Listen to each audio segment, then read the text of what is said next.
बसवा के कोठिया में दुई गो को पड़ावा हो। एगो बसुड़िया एगो बास। बसवा के कोठिया में दुई गो हो। एगो बहिनिया एगो भाई। आमा के कोखिया में दुई गो गदेलावा हो। एगो बहिनिया एगो भाई। एगो बहिनिया एगो भाई।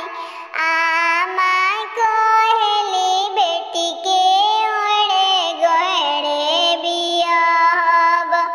पापा कहिले छव कोस। भैया कहिले बनी के काशी में बियाहब। भाभी कहेनी दूर देश।